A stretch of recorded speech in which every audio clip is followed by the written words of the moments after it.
Travis. Even though we saw a lot of rain in Austin yesterday, the quickly rising creeks do not necessarily mean our lake levels are going to immediately improve out there. Connor Board joins us live from Mansfield Dam on Lake Travis. And Connor, why did all the rainfall yesterday not really have a significant impact?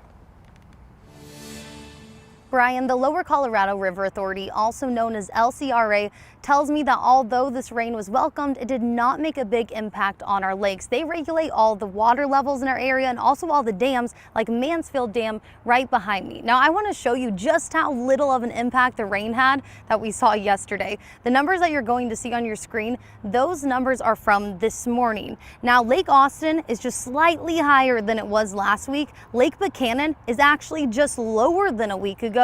And Lake Travis, which we have been keeping an eye on this summer, sadly went down as well over the last week. So you may wonder, how are lake levels going down when we received rain? Well, that is because much of the rain that went into the creeks never actually made it to the lakes or didn't have much of an impact. An LCRA spokesperson said the soil was so dry that much of the rain just soaked in. They said we would need several inches of rain to saturate the soil before we would actually see much runoff into the lakes. But with our extreme weather cycles in Texas with droughts and flooding, the executive vice president of water for LCRA told KVUE earlier this month that fluctuating levels are normal.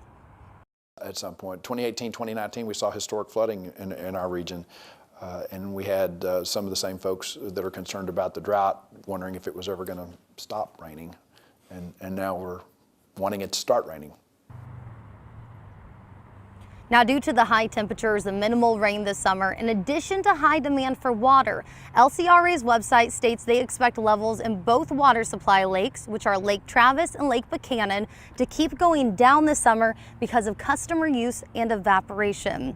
Now, LCRA says they are constantly watching the water inflow into the Highland Lakes around the clock, and if needed, they will let out water through the series of dams that, of course, let the water go downstream. Now, like I said, we saw the rain, but it did not impact our lake levels, so they will not be expecting to let any water out through the dams this time around. Brian? All right, we just need a little bit more rain. KVUE's Connor Board live at Lake Travis for us this afternoon. Thank you, Connor.